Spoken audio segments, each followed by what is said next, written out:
Good morning students. तो आज हम पढ़ेंगे मास ट्रांसफ़र का चैप्टर 6 द ह्यूमिडिफिकेशन। आर्द्रीकरण भी इसको बोल सकते हैं। एयर में मॉइस्चर की मात्रा को क्या कहते हैं? ह्यूमिडिटी, मतलब एयर वाटर वेपर की मात्रा कितनी है। सबसे पहले है ह्यूमिडिफिकेशन। एयर में मॉइस्चर नमी बढ़ाने के प्रक्रम को क्या कहते हैं? ह्यूमिडिफिकेशन। क्या कहते हैं?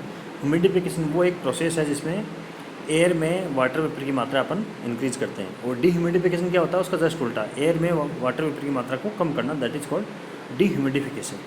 कूल वाटर की सहायता से एयर में मॉइस्चर की मात्रा कम करने के प्रोसेस को डीह्यूमिडिफिकेशन कहते हैं। सबसे पहले आता है सैचुरेटेड गैस। संतृप्त गैस क्या होती है? किसी गैस में वाटर वेपर बोल दो या मॉइस्चर बोल दो, को होल्ड करने की एक अधिकतम सीमा होती है। अतः जब गैस में यह सीमा रीच कर जाती है तो उसे सैचुरेटेड गैस कहा जाता है, अर्थात गैस में ह्यूमिडिटी 100% हो गई है। किसी भी गैस या एयर की एक लिमिट होती है वाटर वेपर को होल्ड करने की। अगर उससे ज़्यादा अपन वाटर वेपर देंगे तो जो वाटर वेपर है कंडेंस होकर ड्रॉप में बदल जाएगी। तो एक अधिकतम सीमा, जो हाईएस्ट जो लेवल होता है, वहाँ तक अगर वाटर वेपर की मात्रा पहुँच जाती है तो उस गैस को कहते हैं सैचुरेटेड गैस या संतृप्त गैस। आगे है रिलेटिव ह्यूमिडिटी, सापेक्ष ह्यूमिडिटी। एयर में एक निश्चित तापमान पर वाटर वेपर का आंशिक दाब अपन ने सेकंड चैप्टर में पढ़ा था, क्या होता है? पीए। एयर में एक निश्चित तापमान पर वाटर वेपर का आंशिक दाब तथा वाटर के वेपर प्रेशर के अनुपात को रिलेटिव ह्यूमिडिटी कहते हैं। दोनों पीए तथा पीएवी दोनों सेम टेम्परेचर पे होना चाहिए। तो रिलेटिव ह्यूमिडिटी क्या होगी? P A upon P A V, और इसको परसेंट में कन्वर्ट करता है तो इंटू 100 से मल्टीप्लाई कर दो, ये हो गया रिलेटिव ह्यूमिडिटी। आगे है परसेंटेज ह्यूमिडिटी। एयर में वाटर वेपर का मास तथा एयर में वाटर वेपर का मास जब सैचुरेटेड गैस का अनुपात परसेंटेज सॉरी, क्या है परसेंटेज ह्यूमिडिटी? क्या है समझो। एयर में वाटर वेपर का मास, एयर में कितनी वाटर वेपर है उसका मास, तथा एयर में वाटर वेपर का मास कब? जब वो सैचुरेटेड अवस्था में थी, उन दोनों के अनुपात को कहते हैं percentage humidity. The ratio of weight of water vapour in dry air to the weight of the water vapour that would be present if the same weight of air was saturated. तो percentage humidity क्या होगी? Y dash upon Y S dash into 100 to percent में उसको convert करने के लिए। ठीक है। अब है अब्सोल्यूट ह्यूमिडिटी। अब्सोल्यूट ह्यूमिडिटी बोल लो या सिंपल इसको ह्यूमिडिटी भी बोल सकते हैं अपन। Moisture content in gas is called humidity. कितनी मॉइस्चर है किसी भी गैस में या एयर में, that is called simple humidity या absolute humidity. The mass of sorry the mass of water vapour per unit mass of the dry gas is called its humidity. Mass of water vapour per unit mass of dry gas, उस gas में water vapour present है तो water vapour का mass upon जो dry air है उसका mass, that is called humidity. अब है ह्यूमिड हीट। ह्यूमिड हीट क्या होती है? The humid heat, that is, इसको डिनोट करते हैं CH से, is the heat energy required to raise the temperature of unit mass of dry air with the accompanying water vapour by the 1 degree. ठीक।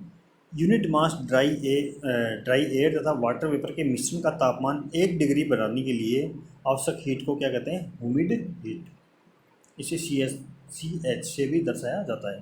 तो CH क्या हो गया? 1 + 1.8 Y dash kg पर किलोजूल पर kg केल्विन, ये हो गया CH, ह्यूमिड हीट। अब बता ह्यूमिड वॉल्यूम क्या होता है? द वॉल्यूम और unit mass of dry air with the accompanying water vapour at the given temperature and pressure. एक निश्चित तापमान तथा दाब पर यूनिट मास ड्राई एयर तथा वाटर वेपर के आयतन को ह्यूमिड वॉल्यूम या ह्यूमिड आयतन कहते हैं। इसे VH से दर्शाया जाता है। H मतलब यहाँ पे ह्यूमिड है, ऊपर से CH था तो C मतलब हो गया हीट कैपेसिटी, और H मतलब humid heat, humid H denote करता है ह्यूमिड को। तो VH क्या हो गया? 1.1/29। एक इसकी बात करें यहाँ पर 29 क्या है? यहाँ पे एयर का मोलिकुलर वेट। यहाँ पे एयर वाटर की बात करें तो 1/2.9 plus Y dash upon 18। Y dash क्या है? दैट इज क्या है, वाटर वेपर का मास अपॉन 18 क्या है, वाटर का molecular weight into 22.4 into T G plus 273/273। ये किस में आएगा, ह्यूमिड हीट की इकाई क्या है, metre cube per KG. Humid heat की यूनिट क्या है, मीटर क्यूब पर केजी। अब है dew point, the temperature at which water vapour gas mixture become saturated and water droplet begin to form. कौन सा ड्यू पॉइंट, कौन सा होता है जहाँ पे जो वाटर वेपर है वो ड्यू बनाना स्टार्ट कर दे, ड्यू मतलब बूंद, ड्रॉप बनाना स्टार्ट कर दे, वहाँ पे क्या होता है, उसको बोलते हैं, उस टेम्परेचर को बोलते हैं due point.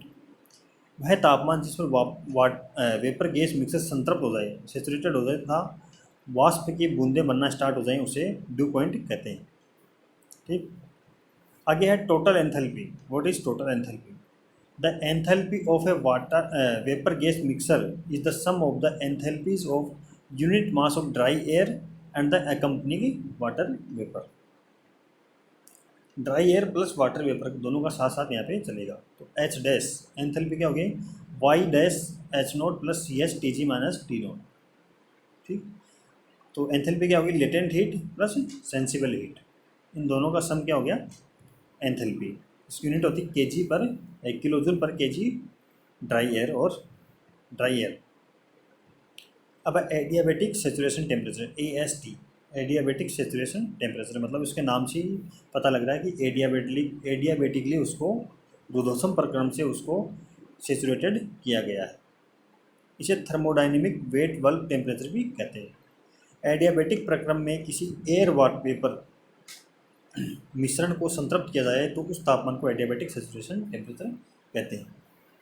AST is defined as the temperature obtained by air water mixture if it becomes saturated with the water vapor in the adiabatic process। मतलब रुद्धोष्म प्रक्रम से किसी रुद्धोष्म प्रक्रम से किसी एयर वाटर वेपर मिक्सचर को संतृप्त अवस्था में लाया जाता है तो वो होता है AST, adiabatic saturation temperature.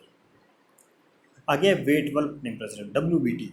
The wet bulb temperature is the steady state temperature reached by a small amount of liquid evaporating into a large amount of unsaturated vapor gas mixer। ये कैसे अपन लेबोरेटरी में जैसे करते हैं, जो thermometer है उसके जो नीचे वाला जो पार्ट है जहाँ पे मरकरी भरा रहता है उसको उसके ऊपर थिक कपड़ा लगा देते हैं, मतलब जो एक कपड़ा लगा देते हैं गीला करके, तो उसको फिर जो एयर फ्लो हो रही है उसकी डायरेक्शन में उसके फ्लो में रख देते हैं। तो वो क्या होगा, उस कंडीशन में जो एयर का टेम्परेचर होगा वो होता है वेट बल्ब टेम्परेचर, क्योंकि जो नीचे जो बल्ब था उसको अपने वेट कर दिया, गीला कर दिया, इसलिए इसका नाम वेट बल्ब टेम्परेचर है। ठीक है, ये बेसिक टर्म्स होगी इस चैप्टर की। अब आता है कंस्ट्रक्शन डिटेल एंड वर्किंग। जो ह्यूमिडिफायर है या ह्यूमिडिफायर है उनकी कंस्ट्रक्शन क्या है और उनकी वर्किंग क्या है, वर्किंग प्रिंसिपल्स क्या है। Humidifiers, the most common humidifiers are cooling tower. Cooling tower कई जगह देखा होगा आपने, वो पावर प्लांट में कूलिंग टावर होता है, हर एक इंडस्ट्री में लगभग कूलिंग टावर होते हैं। कूलिंग टावर में वाटर वेपर और वार्म वाटर, गुनगुना पानी तथा एयर का डायरेक्ट कांटेक्ट होता है, जिससे दोनों में हीट एक्सचेंज होती है तथा एयर में ह्यूमिडिटी बढ़ जाती है। कूलिंग टावर को निम्न प्रकार क्लासीफाई किया जाता है: atmospheric tower, natural draft tower, force draft tower, induced, cross and counter. सबसे पहला अपना एटमॉस्फेरिक टावर। इसमें क्या होगी, एटमॉस्फेरिक जैसे नाम से पता लग रहा है कि जो भी एयर फ्लो होगी वो एटमॉस्फेरिक प्रेशर पे होगी, अपन कोई एक्स्ट्रा उसमें फोर्स नहीं लगाएंगे। यह सबसे सस्ता टावर होता है लेकिन इसकी एफिशिएंसी बहुत कम होती है। एटमॉस्फेरिक टावर एक प्रकार का बड़ा आयताकार चेंबर होता है, इसमें टॉप से वार्म वाटर को स्प्रे कराया जाता है तथा इसकी साइड वाल से एयर प्राकृतिक रूप से फ्लो करती है, मतलब नेचुरली फ्लो करती है, अपना कोई इसमें वो रोल नहीं है, अपना उसमें कोई एक्स्ट्रा फोर्स या फैन वगैरह नहीं लगाएंगे। इस प्रकार के टावर की परफॉर्मेंस विंड, वायु की डायरेक्शन पर तथा वेलोसिटी पर डिपेंड करती है। विंड की डायरेक्शन क्या है, उसकी वेलोसिटी क्या है, वेलोसिटी ज़्यादा हुई तो उसकी परफॉर्मेंस ज़्यादा, वेलोसिटी बिल्कुल कम हुई तो परफॉर्मेंस कम। तो जैसा कि इसमें देख सकते हो आप डायग्राम में, वार्म वाटर को ऊपर से स्प्रे कराया जा रहा है और साइड से आ रही है क्या, एयर, तो इसको क्या बोलते हैं, ऊपर से आ रहा है तो साइड से आ रही है एयर, तो उसको बोलते हैं क्रॉस फ्लो। और नीचे सबसे नीचे जो जा रहा है वो जा रहा है वाटर, उसका टेम्परेचर होगा कम, और जो वार्म वाटर था उसमें से जो वेपर बन के एयर में चली गई है तो उससे एयर में ह्यूमिडिटी की मात्रा बढ़ गई। ये हो गया एटमॉस्फेरिक टावर। अब है नेचुरल ड्रॉप टावर, इसे ड्रॉट ड्रॉट बोलते हैं, हवादार कूलिंग टावर भी कहा जाता है। इसे कंक्रीट सेल से बनाया जाता है, जिसकी शेप हाइपरबोलिक होती है, हाइपरबोला होता है ना, उस टाइप की इसकी शेप होती है। तो जैसा कि आप इस डायग्राम में देख सकते हो, ये एक नेचुरल ड्रॉप टावर है। इसके एयर कहाँ से जा रही है, एयर आउट होती है उसके टॉप से, एयर आउट हो रही है इसके टॉप से। और एक किसका बना होता है, जो चारों उसका सेल होता है, बाहर का आउटर सरफेस होता है, वो है कंक्रीट सेल का। और जो बीच बीच में जो रेड कलर के आपको दिख रहे हैं, वो है ड्रिफ्ट एलिमिनेटर। ड्रिफ्ट मतलब जो बूंद ना जाए, मतलब ड्रॉप ना जाए एयर के साथ में, उसको एलिमिनेट करने के लिए, उसको कम करने के लिए ड्रिफ्ट एलिमिनेटर यहाँ से लगाए जाते हैं। और वाटर स्प्रे कराया जाता है, सेम ऊपर से वाटर स्प्रे होता है और नीचे से एयर जाती है। इसे एयर और वाटर के बीच में हीट एक्सचेंज होती है और वाटर वेपर का कुछ मात्रा एयर में हो जाती है, इससे एयर की ह्यूमिडिटी बढ़ जाती है और एयर ह्यूमिडिफाई हो जाती है। इस प्रकार के टावर के बॉटम में वुड तथा पीवीसी की पैकिंग भरी जाती है तथा इन पैकिंग मटेरियल के ऊपर वाटर को स्प्रे किया जाता है तथा टावर के बॉटम से एयर का फ्लो नेचुरल तरीके से होता है। इस प्रकार पानी तथा एयर का संपर्क द्वारा पैकिंग मटेरियल की सतह पर तथा वाटर से एयर की तरफ मास का ट्रांसफर होता है और एयर में मॉइस्चर की मात्रा बढ़ जाती है। आगे है force draft tower. Force draft tower, इसमें क्या है, अपन फोर्स करेंगे एयर को, फोर्सफुली अपन उस टावर के अंदर भेजेंगे, इसलिए इसको फोर्स ड्राफ्ट टावर नाम दे दिया। इस प्रकार के टावर में एयर को टावर के अंदर भेजने के लिए एक या एक से अधिक फैन लगे होते हैं जो एयर पर फोर्स लगाते हैं, इस कारण से फोर्स ड्राफ्ट टावर कहा जाता है। तो डायग्राम में देखो आप, इस प्रकार के टावर में हॉट वाटर को स्प्रे करा जाता है, हॉट वाटर को ऊपर से स्प्रे करा जाता है, हॉट वाटर टू डिस्ट्रीब्यूट, वहाँ से हॉट वाटर क्या होगा, डिस्ट्रीब्यूट होगा ड्रॉप वाइज। और टावर के सबसे ऊपर लगता है ड्रिफ्ट एलिमिनेटर, जो एयर की ड्रॉपलेट को एयर के साथ में नहीं जाने देता है। ओनली वार्म एयर, मतलब वार्म एंड ह्यूमिड एयर ही ऊपर आउट होगी और नीचे से कूल वाटर को अपन निकालते हैं। और नीचे साइड एयर को टावर के अंदर देने के लिए फैन लगे होते हैं। इस प्रकार के टावर में हॉट वाटर को स्प्रे किया जाता है तथा नीचे से फैंस की सहायता से एयर को एंटर कराया जाता है। इस प्रकार हॉट वाटर का एयर का इंटीमेट कॉन्टैक्ट पैकिंग के सरफेस पर होता है। सरफेस एरिया जितना ज़्यादा होता है उतना ही उसका कॉन्टैक्ट होगा तथा मास का ट्रांसफ़र किधर से होगा, वाटर से एयर की तरफ। इस टावर में मास ट्रांसफ़र रेट हाई होती है क्योंकि फोर्सफुली अपन एयर को अंदर भेज रहे हैं। आगे इंड्यूस्ड, वहाँ पे फोर्सफुली अंदर भेज रहे थे, अब यहाँ पे फोर्सफुली बाहर निकालेंगे।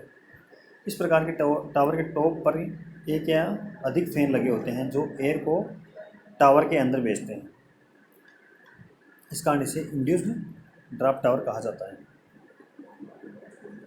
सिंपली इसमें डिफरेंस क्या है इसमें और फोर्स ड्राफ्ट टावर में, कि इसमें एयर को फोर्सफुली बाहर निकाला जाता है और उसमें एयर को फोर्सफुली टावर के अंदर इन कराया जाता है। बस इतना डिफरेंस है, बाकी इसमें कोई मेजर डिफरेंस दोनों में नहीं है।